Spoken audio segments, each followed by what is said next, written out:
Hello, everybody, and welcome back to another episode of the Inforium, a show about productivity and business sometimes, but not about making waves go on screens. That's actually not even true, Martin. We did an episode about podcasting once. That's true. It was about making waves on the screen, like so microwaves and hot dogs, etc. That's an inside joke from a long time ago. Oh my gosh. Bobetta, Washington. What's up? I'm just chilling with some fancy mic equipment now. I mean, the audio isn't going to be a lot different, but my desk feels a lot fancier. I got like 4 things clamped to it. Yeah. The more things you clamp to your desk, the more of a professional you are. That's true. Just like the more organs, the more human. That makes a lot of sense. I wouldn't question that for a second. Yep. Yeah, more things you clamp to your desk, the more professional you are. And I currently have 1, 2, 3, 4, 5, 6 things clamped to my desk. See, I'm only 2/3 as professional then. Yep. And then I have a lot of things either zip tied or industrial Velcroed underneath my desk. So I think that makes me ultra professional. Possibly the most professional man ever to exist. I have a wire cable management thing down there, but that's all I got. That's fair. I used to have that, and then it didn't serve my needs because I have too many wires. That's fair. Yeah. Okay. So just to give the audience a bit of a heads up, this episode, we are intending for it to be a little bit shorter. The reason for that is I am moving tomorrow and maybe possibly part of today. Yay. Well, yes. Today is the day that I officially take possession of my new house, which I own. So achievement unlocked homeowner, I guess, which just makes me a boring adult that now gets mail from security services and lawn mowing services and all kinds of stuff like that. But as always, I'm not your dad. But yeah, that's fun. Yeah, that's a pretty cool accomplishment. Yeah. So why don't we roll on into project update? Because I want to know what you've been doing in the last 2 weeks since we didn't batch record. So we actually have updates. This is true. Well, one thing I've been working on, I'm not done yet. I've been working on a language learning resource for my personal site. I was initially going to just do a quick resource page list sort of thing. I've since come up with a little bit more ambitious of an idea and thus have not finished that yet, as is only natural. So that's happening. And also I finished reading a book. That's what I've done. Which book? It was a book called I think it's called The Man Who Couldn't Stop. It's about a dude with OCD. It was pretty interesting. And yeah, mostly I've just been thinking about the language thing. So I guess if I haven't finished it by the time this episode comes out, and I do not necessarily expect that I will have done so, please feel free to send me any cool questions that you might want to see answered on a fancy language learning resource, or kind of, what do you need for languages? I don't know. Hopefully I'll figure it out. We haven't done a language learning episode in a long time. It has been if that is an interest of yours that has been renewed, I'm more than willing to do one. I'm not currently learning a foreign language, but I can be the conduit through which questions are brought to you. Yeah, I just pictured like lightning striking you, and then your eyes go white and you start speaking in a deep voice. Yeah, exactly. I like to think of myself as like a firebender who knows how to lightning bend. Okay.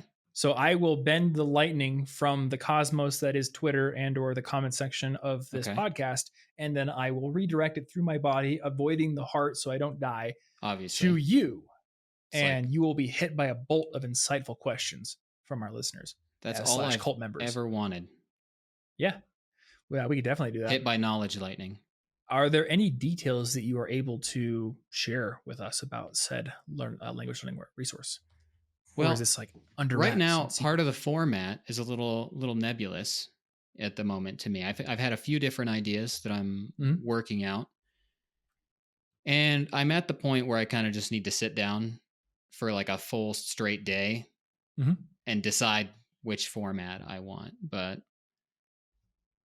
it started out as a list of some of my favorite resources and how to use them, because people keep asking me the same language questions, like probably 10 in the last 2 months. And I'm just like, every time here's the same stuff.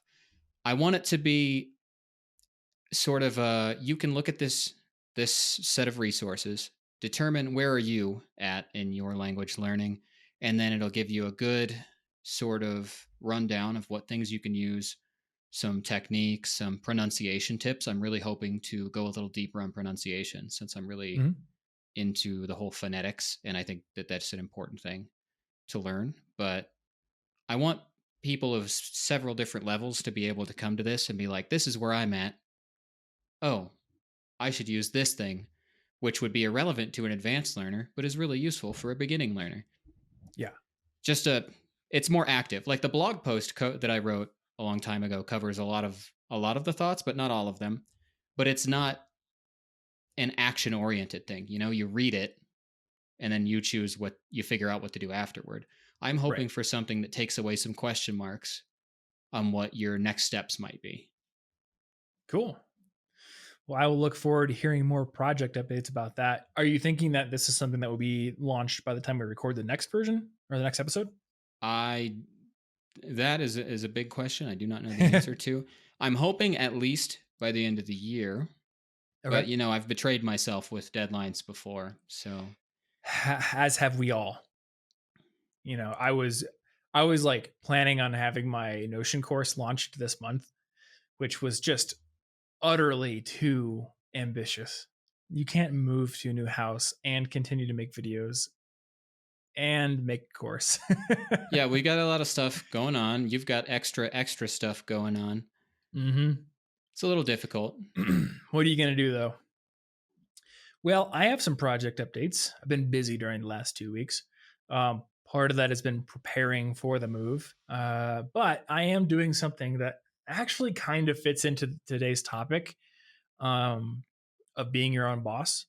And I am hiring not only movers, but I'm hiring packers, like the Green Bay Packers, to come and pack. I Nice, figured, they would be the most qualified possible people to do it. obviously. So they're going to come and pack the whole house up and just truck it on over there. So the only real physical work I'm going to have to do is unpacking once it's all moved. And I'm going to pay a lot extra for that, but it is allowing me to do this with you right now, in addition to more work probably tomorrow. Where if I hadn't hired them, I would have had to probably spend like 3 full days packing. Yeah. So it's definitely something that you think about more clearly and more often when you do work for yourself, or when you have a job where maybe like salespeople feel this, where like I can put in extra hours and I can make extra money. And the corollary to that is if I lose hours that I was intending to work, I literally lose money. So in this case, it is actually more economical for me to hire packers as long as I'm using that time productively. So that's going to happen. Projecty things. First and foremost, I'm very excited because literally an hour before we recorded this, do you know what Spotify Canvas is? Nope. You use Spotify there, right? I do. I've never heard of Spotify Canvas. So on your phone, when you bring up a song, usually it's just the album art, but sometimes it's like a Oh, little video that covers the whole screen. I've seen those. I didn't know the Yeah, name. I finally got access to it. So I have a little clip on my Icicle Swords song, and I'm very happy about this little tiny thing. Nice. It's the little That's pretty things in cool. life. And in other musical things, I am working on a new song. I'm almost done with it actually. So there will be new study music up on the Thomas Frank Music YouTube channel and on my various music profiles, Spotify, Apple Music, whatever. I am anticipating that I'll upload it tonight, but I'm waiting on some final feedback from a mixing engineer. So this one, I totally mixed it, mastered it, everything myself, which was a very educational process, but also a very, very, very tedious process. But I'm pretty excited. It is a bit of a leap over my previous work in terms of complexity. So Cool. pretty excited to put that out. And then there is one new video over on Thomas Frank Explains because Notion has been doing some projects of their own, and they released a brand new timeline view. So if you know what a Gantt chart is, that's Yeah. essentially what they released for their databases. And I have implemented this new view into the Ultimate Tasks template. So anybody listening to this who uses Ultimate Tasks in Notion, there is now a new timeline view. So you can either reduplicate the template and port your tasks over, or in the little changelog area for the template, I have written up and put up a little video tutorial on how you can upgrade your own version. Um, yeah, and it's like it's kind of a compromise because they do have some pricing differences on how many timeline views you're allowed to have, and I'm kind of hoping that they will move away from that at some point. But for now, I just made a centralized area instead of having it be like an option in every project you create. So yeah, that's what I've been working on: music and Notion and moving. Yeah, it's pretty cool. I All know you've kinds been of fun trying to things. work on music for a long time, so it's cool Mm-hmm. to see that you actually got to find some time for something. Yeah, it happened just like every piece of music I've ever made happened, where I'm like, you know what? I haven't put something up in a long time. I'm just gonna improv some crap. I don't care what it sounds like. I just need to get something done. And once I have something recorded, then my brain goes, oh well, now that it exists, you got to make this good. So what was supposed to be something that I would put up, I think I recorded it like last Wednesday or something, and I was going to put it up in a day. I've been now working on it for days. So what are you going to do? And I guess that's it. So let's segue on over to our main topic for this episode, which is the downsides of working for yourself, being your own boss. We actually got this question from someone on Twitter. They asked me along with several of my other creator friends, and I kind of just casually answered a few things. But then I thought that this would actually be a pretty good topic for a podcast, given that it's kind of what we do. Yeah, and a lot of the same issues with working for yourself are also issues of simply needing to work autonomously, which I'm sure quite a few people this year have to deal with. So, there are probably going to be some overlap and Mm-hmm. more relatable problems in Yeah. 2020. Well, yeah, looking at my list here, I think there's going to be a little bit of crossover for anybody doing online school, for anybody who is working at home. Um, and this is especially true for anybody who's working for themselves. But when you're working on your own, there are some downsides, upsides as well. And I will say this as somebody who's been working for myself for 10 years, the upsides for me absolutely outweigh the downsides. Um, but not for everyone. I actually know people who have been full-time creators and YouTubers, and they've decided to go get a job because the Mm. stress of it, or other things involved, are not worth it to them. So they would rather have it be a hobby. But we're going to go through it. So I've got 3 points. Do you have like your own I points that you're do going to I go do through? in fact have 3. Cool. Well, I can see on my waves in the computer here that I've been talking for a while, so I'm gonna let you start. All right. The very first one I've got is that I think when you're working for yourself or just autonomously, Parkinson's law comes into play a little more than usual. The idea that work will fill the time given to it. So if I have to do something in an hour, I'll probably finish it in an hour frantically. But if I have a whole day, I'll probably put it off till near the end of the day. I'll take the whole day to do it. And the problem when you're working for yourself or even just at home is that often evenings and weekends now become potential time to allot your work to. If I were in an Mm-hmm. office at like my previous job, I would need to get that work done by like 4 or 5 or whenever I plan to go home. But now that's not a thing. I could feasibly do it anywhere at any time, and therefore tons of my weekends just kind of disappear cuz I'm just like, "Oh yeah, I'll do it. That's I got to do that by Monday. I'll do it on Sunday." And then I wake up and on Sunday I think, "Oh, I got to do that today. I could do it this evening." It's Mm-hmm. Sunday. It's Sunday. I'm going to go enjoy my day. Well, I probably should have thought of that Friday, Yep. but the time allotted to my work becomes all time unless I've explicitly planned different things. Do you concoct elaborate reasons as to why working late in the evening would be really pleasant and nice? No, because I hate working in the evening and Do I you? just Okay. say, "Yep, I'm going to hate it. I'm going to hate every bit of Mm-hmm. this." But it's a Sunday. I think I got to relax, or sometimes it just kind of happens. Only certain kinds of work do I like in the evening and do I think actually work well, and that's just programming. It's the Mm. like only work thing that I can get focused into at basically any time of day. Anything else I try to do in the evening or the weekends, I've really Yeah. done myself a disservice. It would be nice if there was something more real that could limit my working hours because as I'm getting into this whole process of building my own course and building it into my website, it tends to be after hours when I do it. And like I will concoct these elaborate justifications for it, like, oh, hey, I'm back in side project mode. I got to do my regular work during the day and then I just got to do this at night, which is dumb. If I was efficient enough with my regular work, I could fit it in, half the day and then I could spend the other half of the working day doing this project that I actually want to do. But I don't. So I'm Old just, old habits from the college days yeah, I'm just die hard. inefficient during the day. And then at night, I'm like, all right, it's time to kick ass and chew bubble gum. And I'm all out of gum. And I'm going to put this WordPress plugin in it. I don't care that it's 9 p.m. So yeah, it's pretty bad. Yeah. And of course, you know that I fall into this Parkinson's law caseload as well with my sponsor deadlines. Yeah, it's very difficult. You can always rush it at the last second, but it's Mm-hmm. hard to convince yourself to rush it at the first second. Mm-hmm. Now, what can you do to mitigate this somewhat? Give up. That's probably not. That's probably not Episode the cut. answer. That's done.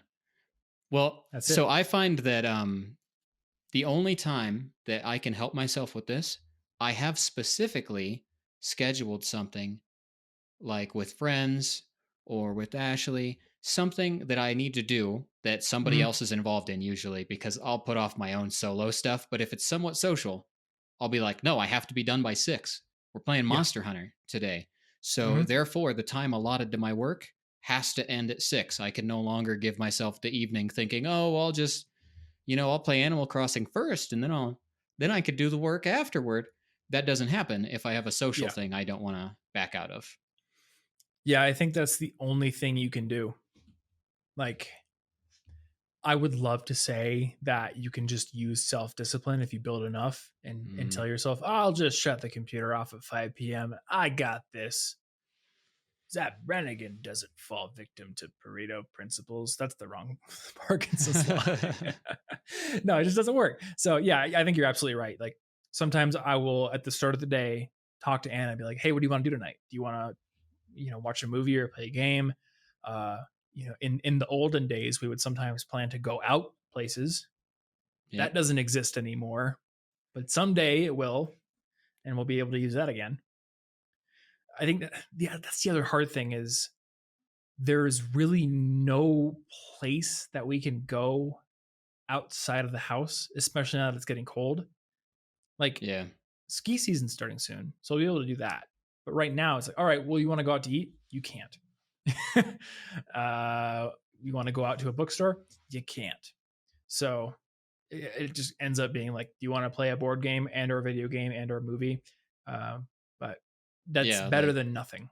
we'll go for walks, but you really got to have a stomach for the cold at this Mm-hmm. point to be willing to do it. Well, I like going for a walk in the cold. But like that's the only activity because yeah, Yeah. all the other ones are shut down. Mm-hmm. So yeah, I think at least making plans with friends, and something that you've been doing quite well recently has been making plans with friends from afar to play Among Us or play Worms or Monster Yeah, Hunter or whatever it it's is. been super helpful having sort of rediscovered being social after about halfway through the year. Suddenly, like everyone discovered that they could still talk to each other in a way that we Mm-hmm. hadn't bothered to before because it wasn't like the only way to communicate. And it's also Right. helpful that a lot of the people I'm talking to are 1 hour in the future. So I have to stop working. That's true. Like I get that extra hour where I have to be done first. So yeah, make friends with people who are an hour ahead of you. If you live in the Yeah. East Coast, you need to make friends in London You or better get done Spain or working Portugal. very early. And then yes, you're going to be done working about like 3 Yeah, to that maybe one's 2 gonna. p.m. Well, actually, I did a collab video with Ali Abdal, who lives in London or nearby, and I think I did it. I was on at 11, so he could do it in the early afternoon. Otherwise, he's like, well, I guess I could do like 8 p.m., to work with your time zone. Oh yeah. Because I'm not just in the East Coast, I'm annoyingly on Mountain Time. And I have heard from podcasts from people who live in the UK that people, especially in Pacific time, but also Mountain Time, are very annoying to work with remotely. That would make sense. Yeah, if you live in London and you have to work with somebody who works in California, like your work day is almost ending as they're getting up and starting work.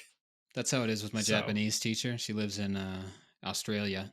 Therefore, oh, yep. we're definitely on the flip side of the day every time we do something, and there's only like a tiny portion of the day where it's really sensible. Mm-hmm. All right. Well, I'm gonna jump in with my first downside, which is that it is incredibly difficult for me to turn my brain off and rest. Though I've given this one a lot of thought. Uh, I think this is worse when you do work for yourself because you are very aware of all the possible opportunities that you're giving up when you take a break. But when I think back to when I had my internship, I remember that I didn't come home from work and just chill. I came home from work and then I worked on my side project.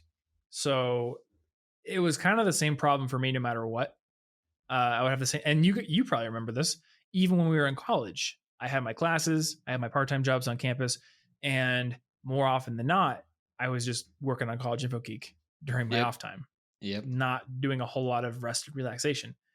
Um, but I do think it is worse when you actually work for yourself and make a full time income because, like, for example, I know that if I make more videos, I can make more money. I know if I spend a bunch of time, learning how to make really advanced email marketing funnels or improving my website speed or learning how to do Instagram ads or whatever it is, like there's a zillion things I could possibly be doing at all times, and it is incredibly difficult for me to say, all right, I'm going to turn my brain off, I'm going to go play a video game or watch a movie.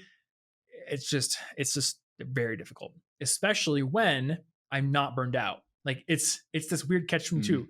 I'm either burned out and I find it easier to rest, or I'm like really really passionate about something, and because of that I can't turn my brain off, Yeah. and I don't know if there's a solution to it. I think the only solution is your solution. It's you have to. I guess you have to get used to engaging in social hangout time. Yeah, that's the And trick because I'll always put off my own stuff, but it's only other people's expectations that I'll like cut myself off for it. I mhm. wish I wish there was an easy answer for like if you didn't feel like being social, what am but I'll betray myself. I'll betray Yeah, myself every day. I think if I was single, I would get up and I would work until I go to bed, and that would be my life. Especially now that we're living through a pandemic, and there's no like, hey, you come out to this brewery with us or go to this movie with us. Like, it, people really can only schedule digital hangouts, Yep. and you can do that, but like right now making this song or building this course, I think like without Anna there, I would probably just do that, Well, and it and would it's not be some of healthy. that obsession is like easy to justify to yourself as good because a lot of the best ideas and progress do come from like a really obsessive like work block where you just Hmm. go for a straight day or two and then you do something incredible. Yeah. But the actual incredible things aren't every time, but it's easy to use the occasional incredible workload as like a justification to always be working for 24 hours just in case everything you're doing is always amazing. Hmm. So I have a bit of a potential solution for this. Um, this isn't going to help with things that you already want to do, but I have found that it is sometimes healthy for me to be on a low information diet when it comes to information about running a business, being productive, that kind of stuff. So I do not listen to business podcasts because when I did, like I would listen to my friend Pat Flynn's podcast, and his podcast is awesome. Anybody who's like wanting to build a business, it's a great resource. But I would get to the point where listening to his podcast and then like the Side Hustle podcast and then Listen Money Matters and all these different shows, they would just inundate me with ideas. Hey, you should do a content audit on your website. Hey, you should speed up your website. Hey, you should get into building email marketing funnels. You need to get into YouTube. You need to get into TikTok. When you're exposed to all of these ideas, or maybe even exposed to the social profiles of people who are doing things, and you have like all these different people in your network, that just throws more stuff on the fire or on the plate, whatever metaphor you want to use. Yeah.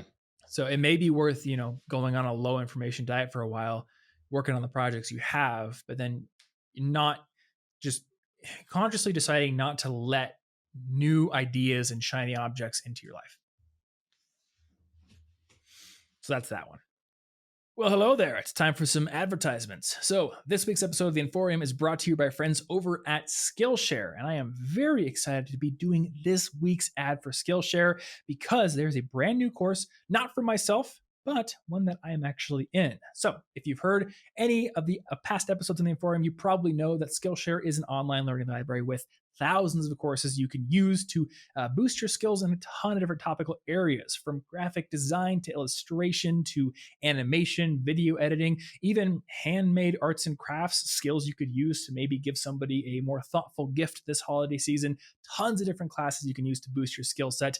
And now on Skillshare, there's a brand new class from my good friend Charles Cornell, who, if you haven't seen, is an absolutely fantastic jazz piano player. He's got a fantastic YouTube channel, and his skills on the piano absolutely boggle my mind, especially his improvisational skills. Now, I'm actually quite an improvisational player on the guitar myself, but his skills are phenomenal. And he just released a new class on Skillshare all about how to get started playing in an improvisational style. So if you're a musician from the beginner levels all the way up to advanced, and you want to learn how to play from the beginner all the way up to the advanced levels, but you want to learn how to play improv, then this class is absolutely fantastic. He goes through some of the actual theory and how to get better at knowing what to play. There are some wonderful exercises where you can play along with him. He's got some backing tracks and he's got some great resources to show you what notes you should play, how the chords kind of structure themselves. And there's a bonus hour-long lesson where he teaches me, as sort of an intermediate improv player, how to improve my own improvisational playing. So if you're a musician, you should absolutely check this class out. In addition to my classes on Skillshare, I've got one class on building a productivity system, and I've got another class on building strong habits, with a third class launching in January 2021. Stay tuned for more updates on that. But right now, of course, there are thousands of classes you can get started with, and Skillshare is an incredibly affordable platform starting at less than $10 a month for their annual subscriptions. But if you go over to Skillshare.com/Inforium and you sign up with that link, you'll actually get a free trial so you can try out the service and take a bunch of classes for free before you have to pay a cent. So once again, go over to Skillshare.com/Inforium and get that free trial. Check out any of the thousands of the classes on the platform, especially my friend Charles's class. As always, big thanks to Skillshare for sponsoring this episode and being a supporter of our show. And a second huge thanks goes out to our second sponsor this week, which is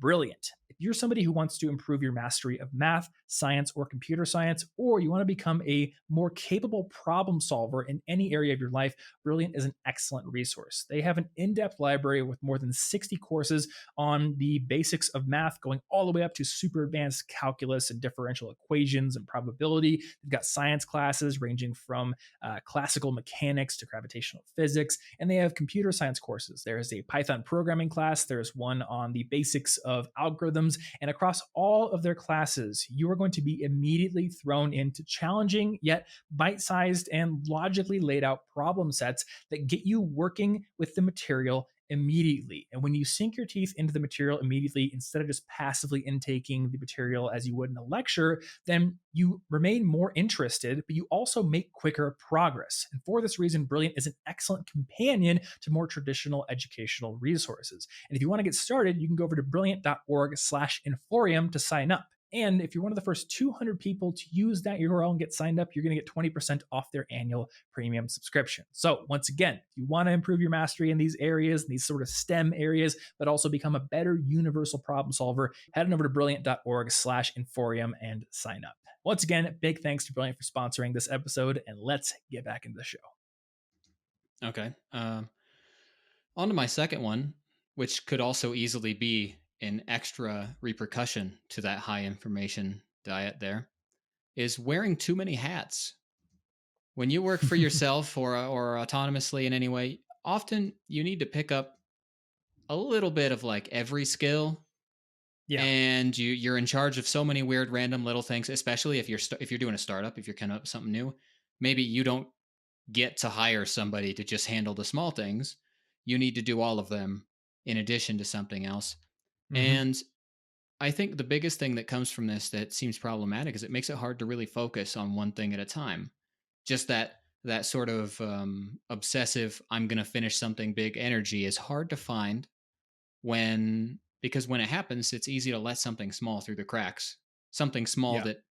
that doesn't seem like a big deal today, but in the long term, if you keep letting it slip, it is a big deal. Hmm. So it's just this big game of balancing and needing to juggle a whole lot of skill sets and decide how exactly do you get the appropriate focus for each one.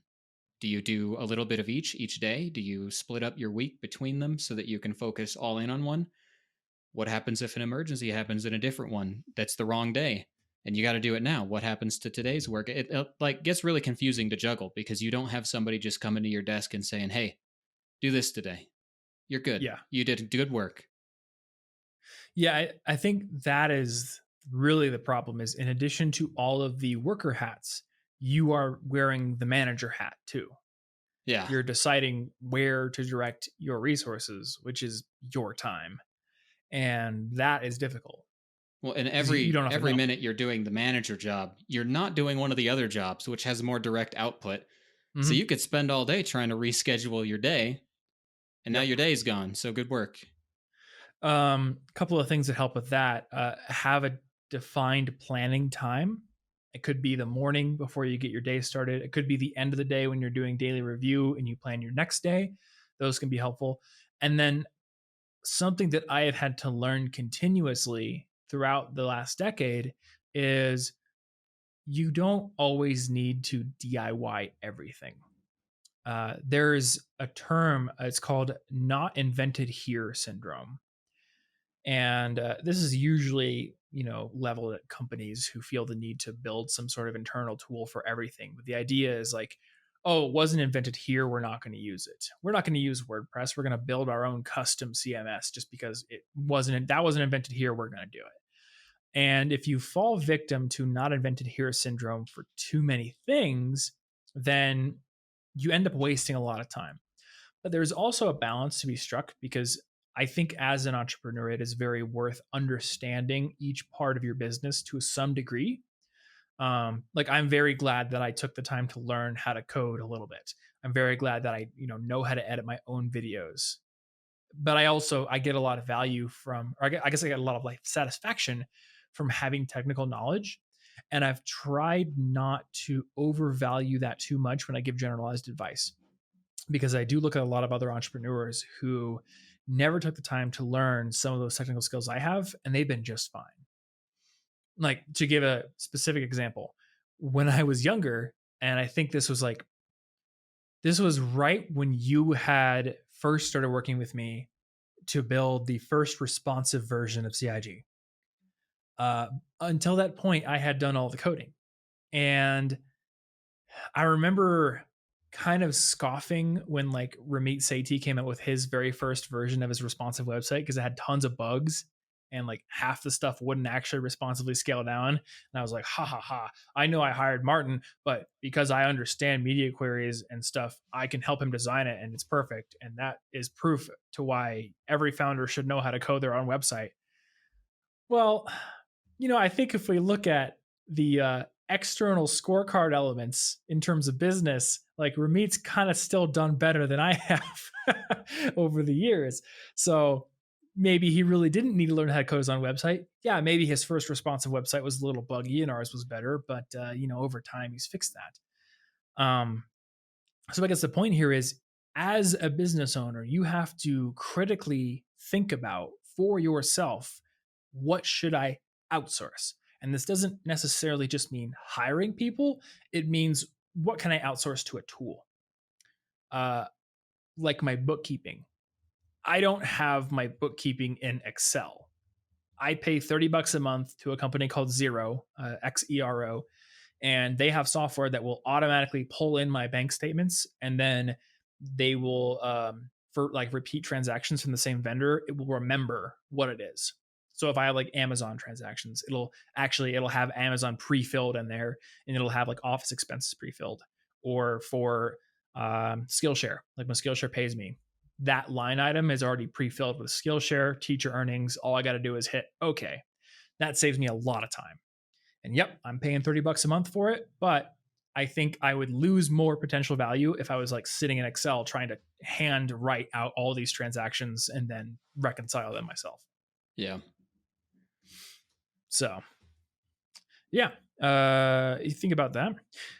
So, my second one here is less applicable to me now because I'm sort of surrounded by people who either work with me, like you and Tony, um, or the people that I'm with now in terms of friends. I guess they just kind of have a better understanding of what I do. But in the beginning, I felt quite lonely uh, in that nobody around me in my personal life really understood what I was doing.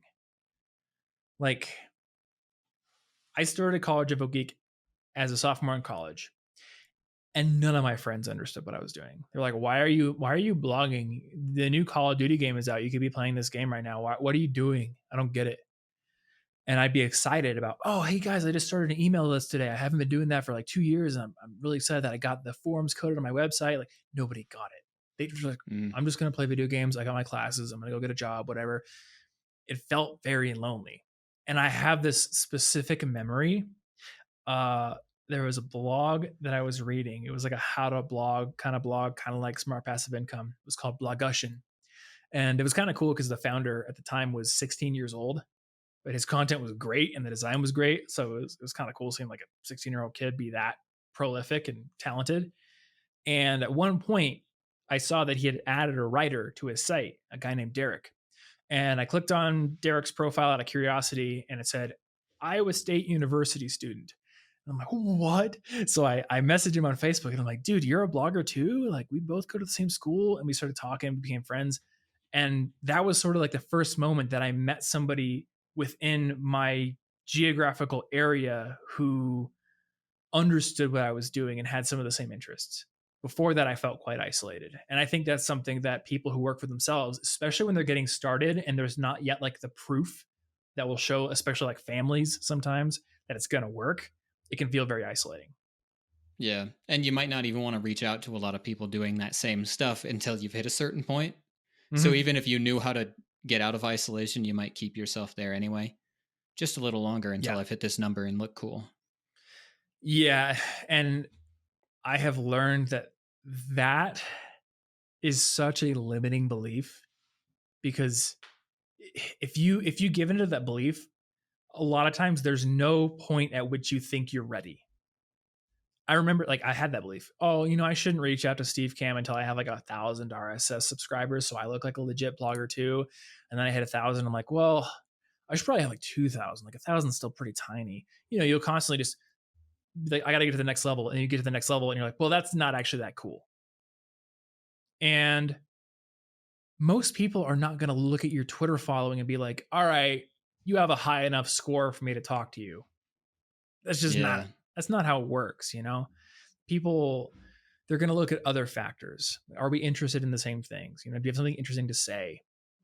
So I don't know. Just reach out. Um, Something that helped me a lot was joining communities of like-minded people. Even when I was just getting it off the ground, when I wasn't making much money, like the Fizzle forums were very, very useful for me. In fact, I joined Fizzle. I didn't take a single course. I only joined it because I wanted access to those forums, thinking people are paying for access to this thing, which means they're going to be serious.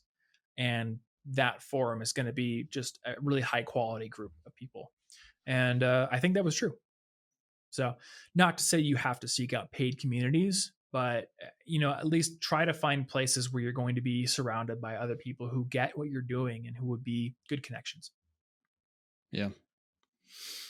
All right, Okay. Mambo number 5, right? Something like that. If 5 was instead 3.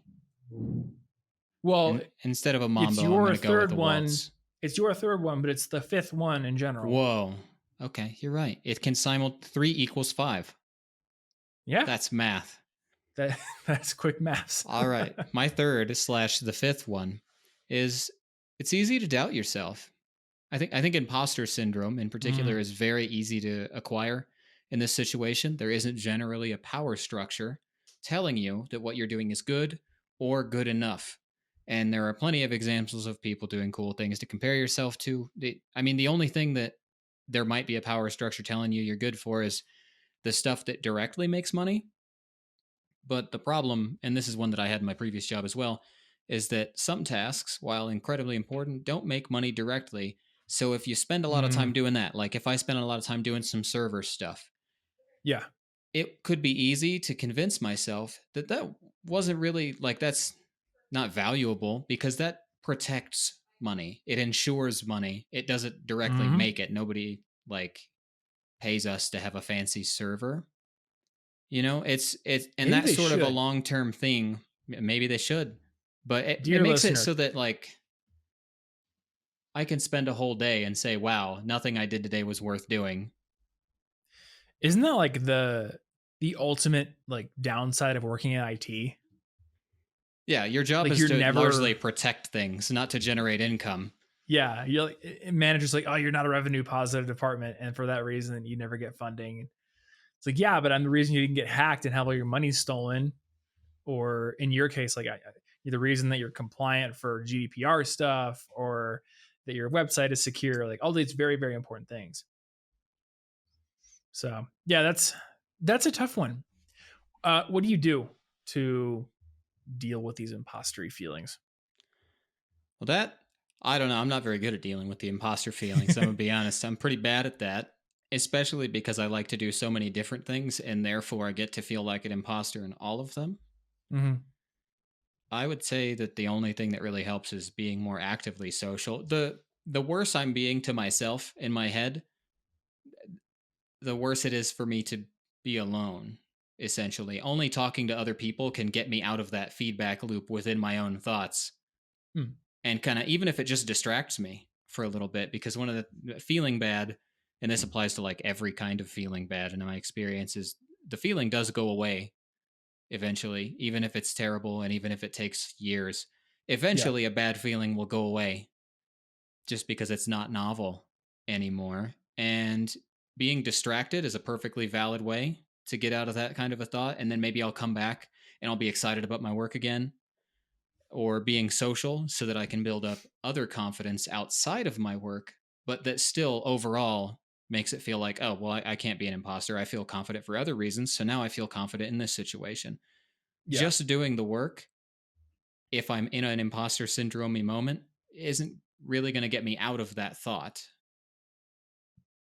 Hmm.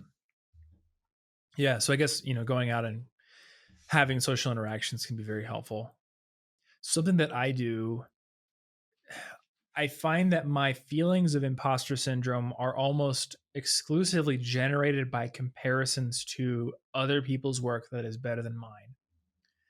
So I use the reverse strategy, where I'll go back and look at my previous work and just sort of remind myself, like, this is how far you've come. That's what you did a couple of years ago, and now you're doing this. So it's the same kind of comparison, except for I don't have to go seek out like someone else's work and be like, haha, I'm better than them. That's almost never Yeah, that productive. would be an unhealthy way to do that. But by looking at my past work and I go, okay, well, that's what 2 years ago I did. And now I'm doing this, which is clearly so much better. So like I am progressing, you know, and that comparison is roughly equivalent to the comparison I'm making to this other person unhealthily. Yeah. Although I kind of like the idea that to not be the imposter, you have to just find somebody else and say, you're the imposter, actually. That is the correct way to play I'm the Among real Us. one. So I don't know. Maybe Among Us strategies also work in real life Maybe they to do. deal with your own feelings of inadequacy. We were all the imposter all along, but we can Wow. work. We can work to overcome it and There's a shed the movie in imposter this, skin. a really terrible movie, but there's a movie. It's like on Lifetime. Yeah. Uh, okay. And then we'll go to my last list item here, which is that everything, when you work for yourself, everything relies on your own self discipline. Uh, this is tough because when you have a job, you know that someone else has told you to be at that job at a certain time, and they're going to give you a certain task load. You got to get that done. You have requirements. You have external controls on that, and that leaves willpower for eating well, for making sure you get to the gym on time, for going to bed on time. Doesn't mean you're always going to be perfect with those things, but when you work for yourself, you have to manage all of those in addition to literally all of your work. The buck stops with you. And maybe you will have some external controls, like if you are working for clients, maybe they have deadlines for you, but you don't have the same amount of external imposition that you do when you're in school or when you have a regular full-time job. So what I have learned is there are things I can do to augment my self-discipline, but that's not always enough. So I've almost flipped the script where I'm my own boss in my work, but I'm trying to stop being my own boss in certain areas of my personal life. Like I have a lifting coach. So instead of telling myself, all right, Tom, yeah, let's just get to the gym. I should probably go work out. Or writing a schedule for myself and being like, all right, stick to the schedule because you made it. Matt sets the schedule. Matt tells me what to do. I go to the gym. I open the app. It's like, cool, squats, deadlifts, and chin ups today. All right, I know exactly how much weight I got to put on the bar. I got to film the sets and prove that I did it. That's done. So that doesn't rely on my willpower because there's somebody else telling me to do it. Now that's like paid coaching, and I know a lot of other entrepreneurs who do that for many of the things. I know people who have business coaches who will essentially function like a boss of sorts, taking the person's goals and sort of like creating a schedule and some accountability structures. I know people who have nutrition coaches, all kinds of stuff like that. You can also get into communities. Like I know Habitica has guilds that will often do challenges, which I used to do all the time. It's like, hey, we're going to get into this challenge. So maybe set a workout habit for yourself, or if you're trying to write a book or something, set a writing goal for yourself, and we're all going to party up and do a challenge. So you have to get your writing done. Otherwise, we're all going to get damaged. And that creates a little bit of social pressure and accountability there. But yeah, the big thing for me is I have to find ways to make sure that not everything is reliant on my own self discipline. Yeah, that's a good idea to try to take the self discipline out of other things. Mm-hmm. Like, is there any area where you've kind of like given up the control for that reason? I've given up control of everything, Tom. Life just, it passes me like a raging river. Now, I don't think I have any actual examples of that necessarily, other than, I mean, I guess my Japanese tutor is it's a very structured thing. So I just do the homework, study the correct things. And then, because I guess I could be trying to go a little more hardcore in that area and forcing myself to be very quickly amazing at Japanese, but I've just sort of decided I'll go at whatever speed she tells me to because I don't want to think that hard about it. So that's probably the best example, actually. Yeah. Maybe the only one. And I mean, it's a little different for you because like we work together, but it's still like, yeah, more or less me saying like, we need to get these things done. Yeah. Like it's more that I have the autonomous issues. Yeah. Rather than the management of what the business should do isn't the same, but the management of how I manage my own distribution of those things is the difficult part. And I think I would say if working for yourself and working for someone else is like a spectrum, you're still closer to the working for yourself area of it because I am not really a manager. Oh, well, no, I hardly think you even know what I do on any given day. I just things happen. I don't even tell you about most of them because I figure it's a waste of your time to be updated on everything. So it's more or less that I'm working for myself. Just I have the same ultimate goals as you. So they funnel together. You mean you have no idea how much I appreciate that you can do that and that Ransom can do that for the CIG blog because I am not a manager. I think we maybe had discussed this, or no, we didn't discuss this. I was talking with my friend Ali about this. When you do work for yourself, as your business grows, you are eventually going to come to a crossroads where you may have to either take on some managerial responsibilities to allow things to continue growing because you're going to have to hire help, or you have to give up that control and you have to bring someone else in to handle it for you if you want to continue to be the maker. And I want to continue to be the maker. Like day to day, I want to see the business grow, but I want to be making videos. I want to be writing. I want to be building things. I don't want to be checking in with team members on what they're doing. I want them to be able to do what they need to do. And I would rather have somebody else be the Yeah. manager. So I guess that's like an extra, downside is eventually you're going to hit that crossroads and you'll have to make that difficult decision. And take it from me, it is very difficult, at least for me. I mean, you, Anna, other people had to harp on me for years to give up control of certain things. And I feel like you still do in certain instances. Yeah. And with each one, it's like pulling teeth because I don't want to give it up until I eventually do. And then I realize, oh, I should have done that a long time ago.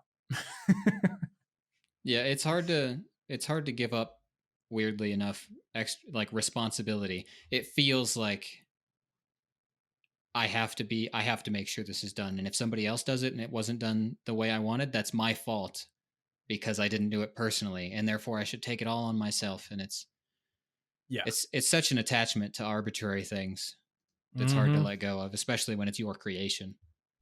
Yeah. Yeah, it absolutely is.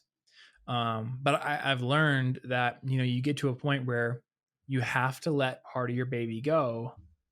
You have to let part of your creation go if you're going to be able to have the bandwidth to make new things.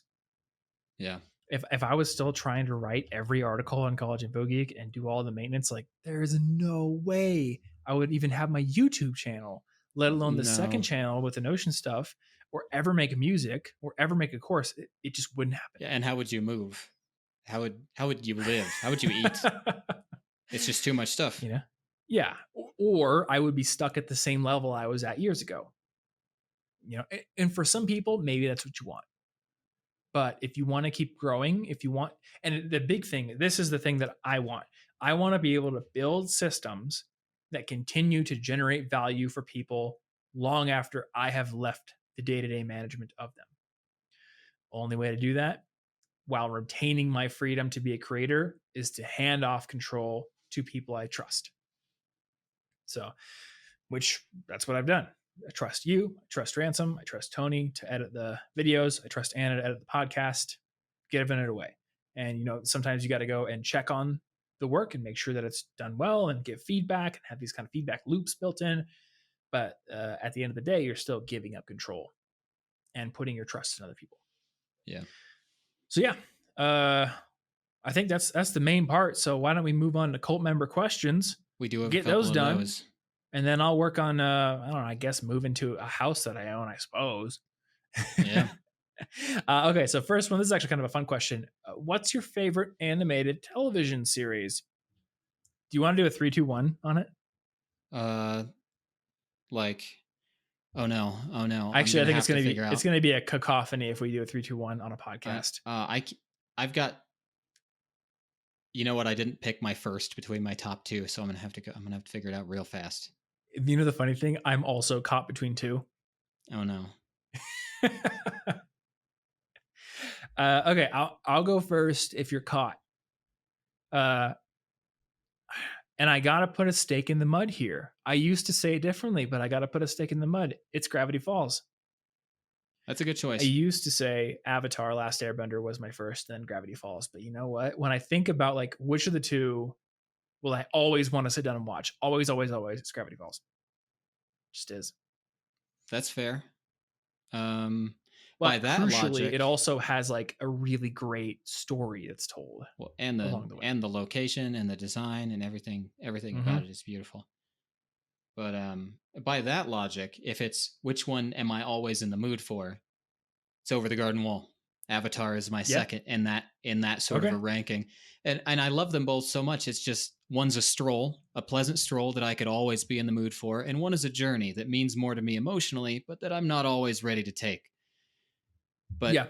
they're my favorites. Over the Garden Wall is literally like a poem in video form. It's every moment of it is Hmm. perfect to me. And after seeing it, like it's got to be 30 or 40 plus times, I still on one of the recent watch throughs in October found something new that I hadn't noticed before.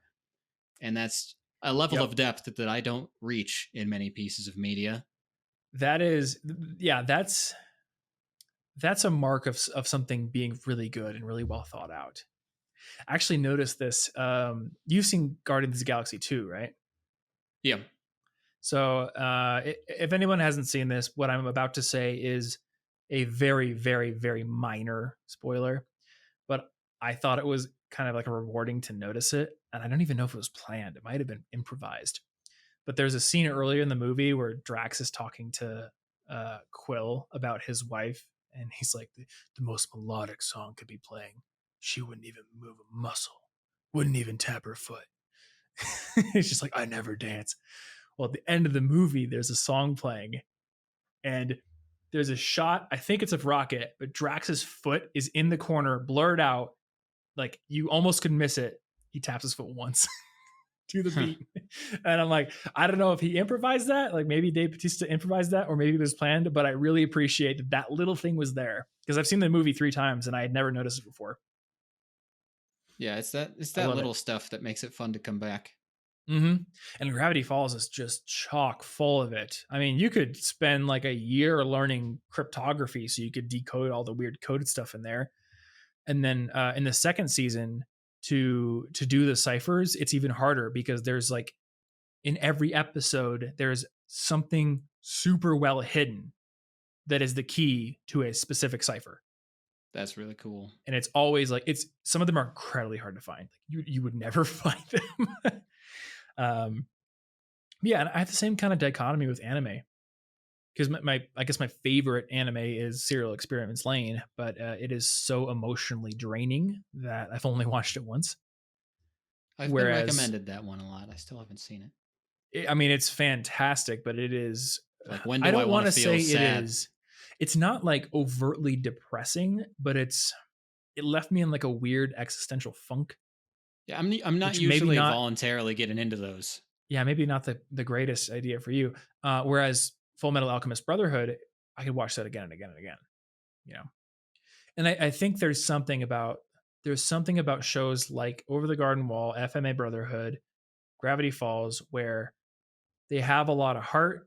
They all have a really good story they tell, but then like you could sit down and just pick any episode, and it's just going to be like a very interesting and worthwhile contained episode.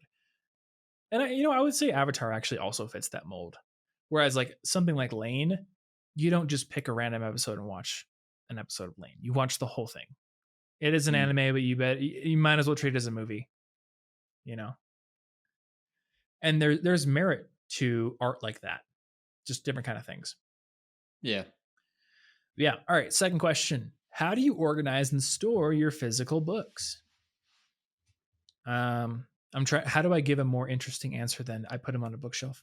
Well, I was thinking about this, and I'm thinking that if somebody's asking this and the answer isn't necessarily a bookshelf, there might be some concern for not wanting to have a lot of extra furniture, not wanting to Mm, take up a bunch of space or something. hmm. And this is an idea that I came up with that I haven't enacted yet because I've been so slow to read books this year. But I was thinking that in order to maintain my minimalist desires and not have huge bookshelves filled with things I read once, I could get a physical book, read it, and then, unless it's one of my very top favorites that I know I'm going to come back to, just go bring it to one of them little free libraries, which I'd love. Oh yeah. And then it would be kind of like I'm simultaneously helping authors in local bookstores and also donating cool books to people, and also not having to be a minimalist or not having to put too much stuff to where I can't be properly minimalist, because I don't want to have a huge bookshelf with a Yeah. fancy color based or alphabetical organization. It's like too much because it just becomes decorations. Mm-hmm. and I don't do a lot of decorating, but books are a decoration that I feel more like, I don't know. I would rather just put up something like a cool piece of art or some plants Yeah. than a ton of books. I want my favorite books on a small shelf, and the rest I kind of want to just cycle out of my life and give them Mm. away as I think they're cool. Also, I love the little free libraries, so really any excuse to put something in there is cool Those are to me. great. So the house that I bought came with an office that has an entire wall of built-in bookshelves. Oh, just So I already there. have That's I have cool. just come into probably about 3 times the book storage that I currently have. Are you gonna Which fill it? what I'll probably do is space my books out on it with enough gaps that I can put like interesting props or meaningful things. And it may end up being like a secondary set that I can use. Um, I may even use it as like a set for Thomas Frank Explains because I have found that I prefer to use this big desktop PC to record my tutorials rather than setting up the laptop with all like the fancy lights and everything. Um, I think the main reason is because when I set up the big fancy camera and I make it a whole production, I get nervous and I don't speak as fluently. Whereas if it's just like, all right, turn on the lights on my desk and just let's just get into this tutorial here, it's so much easier for me to do it. So it might be cool to have like a bunch of cool books and stuff behind me. Um, but I do love those little libraries. And in fact, I got to a point where my bookshelf was full earlier. I think it was, or no, maybe it was late last year. So I identified about 10 books I wanted to give away. And then every day, Anna and I would take a walk to as many different little libraries as I could find. And I would put one book in there. And it was kind of Nice. like a little mission we went on every day. Yeah, I've felt like when I walk past one where I put a book in there that was like a kid's book, and I was like, I hope somebody likes it, and it's gone the next day. Mm-hmm. I feel good inside. Yeah. Somebody was excited and grabbed it, or they threw it in a pit and burned it. But like I don't know that, so I'll assume that somebody was excited and grabbed it to read it. I'll assume they burned it in the pit. That's fair. I'll make dark assumptions and then I'll be Donating pleasantly kindling surprised. is still donating. I guess that's true. Hey, I didn't know what they were going to do with it, but I did donate. All right. Well, I think that takes care of cult member questions. So if you are a member of the cult and you've gone through your hooded robe initiation, you know who you are. Leave your questions in the YouTube comments for the Inforium episode of your choosing, or tweet us, Tom Frankly or Yo Bartholomew, and we will get your questions answered on the show if they're interesting questions. If it's like, hey, what's your favorite color? We might not include that. That My answer favorite color is changes a too mystery. frequently. You'll never know what my favorite color is. Look inside a kaleidoscope, invert that, but only do it on drugs. That's my favorite color. If you enjoyed the show, then number one, get subscribed if you haven't done so already. You can go over to theinforium.com and there you will find links to subscribe on Apple Podcasts, on Spotify, on Google Podcasts. There is also there's a new podcast player that I became aware of called Air. It's AIRR. And the interesting thing about Air, my friend Ali Abdal introduced me to it. You can hit a button while you're listening to record the last 30 seconds you heard as like a snippet. And then you can have it sent to like your Readwise account or maybe even your Pocket account, which is pretty cool. And it transcribes it. So you're So the basically way, like, it's like Kindle highlights. yes. So it was really That's cool the cool. way Ali had it set up. He has his Readwise syncing to Notion. So he has like a whole database full of little snippets from Kindle highlights. And then from Air, he has podcast snippets. And if I were in a point in my life where I listened to a lot of podcasts or read books on Kindle, I would be using Readwise for sure because it was a really cool system. I gave it some thought because I was really interested in it, and I would probably start using Air. But at first, I was like, oh, I should start using Kindle again because then I can do the Kindle highlights. But I know my own mind. When I'm doing Kindle highlights, I often read to look for highlights, which I think actually hurts my comprehension while I'm reading, or Oh yeah. at the very least hurts my immersion. So I think it's better for me to read and then go back and take notes how I've been doing. But like you, I've been pretty slow with reading this year. I think I've read like 3 books this year. They were good books though. Finally read A Random Walk Down Wall Street. I'm almost done with it. Good book. Maybe a little bit too advanced for most people who don't want to get like super into investing, but I will at least have some research from it in my investing video whenever I get that done. Anyway, what was I doing? Calls to action. Oh yeah, guess what? The Inforium is on Nebula, and I don't advertise that enough. But speaking of advertising, this feed that you're listening to, well, you know what? I shouldn't say this feed you listen to because this is going to be in the Nebula version. But the public feed is ad supported, as you probably know. But the Nebula feed is actually ad free. So if you would like to listen to the Inforium with 0 ads, and maybe I can't confirm or deny this, but maybe be given superpowers from the Nebula app, then you can go over to watchnebula.com. And we are on there along with several other great podcasts and lots of other great YouTube creators. All of my YouTube stuff is on there ad free as well. So check that out. If you want to, you can also give us a rating and review on Apple Podcasts. I believe that's the only place that does ratings and reviews.